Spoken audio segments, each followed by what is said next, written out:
শেখ হাসিনার আমলে যারা শেখ হাসিনাকে কুর্নিশ করতো না তাদের কি ভয়াবহ পরিণতি হয়েছে সেটা একটা নমুনা হচ্ছে এই স্কুল।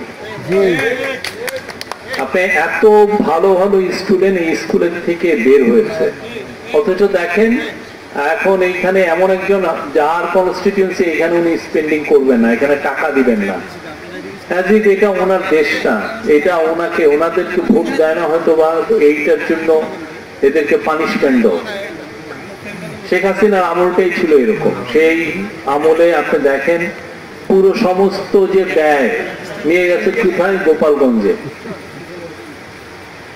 যেখানে আমরা অবশ্যই চাই প্রত্যেকটা ডিস্ট্রিক্টে ভালো স্পেন্ডিং হোক, কিন্তু আপনি এমন ভাবে ফেভার করলেন যাতে দেখা গেল যে আপনার অন্যান্য যে সমস্ত জায়গা থেকে আপনার জব তৈরি হয়, যে সমস্ত জায়গায় আপনার গ্রোথ হয়, ইকোনমিতে গ্রোথটা মানে অর্থনীতিতে গ্রোথটা খুব ইম্পর্টেন্ট, সেই জায়গায় আপনি না তাকিয়ে আপনি তাকালেন এমন জায়গায় যেখান থেকে আপনার গ্রোথটা হবে না। ঠিকই বাংলাদেশের উনি নিজ হাতে বাংলাদেশের গ্রোথটাকে উনি চেয়েছেন যে অন্যদিকে নিতে, এটাকে আরো স্তম্ভিত করতে। তো তার বিচার উনি পেয়েছেন।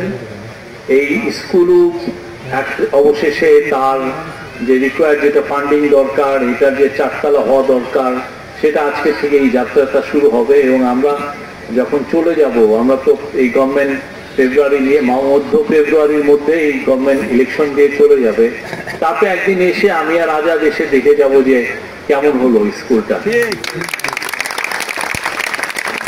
বাংলাদেশের উন্নয়নটা যাতে বৈষম্যহীন হয়, এটা আমাদের যে কোনো গভর্নমেন্টের কাছেই আমরা এটা চাই। আপনার সাথে আমার রাগ অনুরাগের সম্পর্ক থাকতে পারে, আপনাকে আমি অপছন্দ করতে পারি বিভিন্ন কারণে, কিন্তু আপনার এই উন্নয়নের তো এটা আপনার দরকার। কিন্তু আপনাকে আমি টাকা দিব না, আপনাকে আমি কষ্ট করাবো, আপনার এখানে যে একটা রাস্তা, এখানে 50-60 হাজার লোকজন থাকে, সেখানে রাস্তাটা আমি করতে দিব না, বা এখানে অনেক স্টুডেন্ট পড়ে, এটা তো মানে খুবই ছোট লোকই, ভয়াবহ রকমের ছোট লোকই।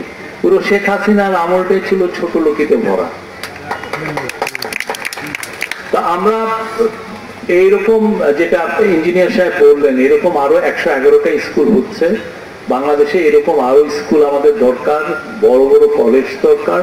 এবং সত্যিকার অর্থে বাংলাদেশ যদি একটা উন্নত বিশ্বের একটা দেশ হিসাবে সে নিজেকে আবির্ভূত করতে চায়, তাহলে সেই ক্ষেত্রে আমাদের পড়ালেখার উন্নতি ছাড়া কোনো উপায় নেই।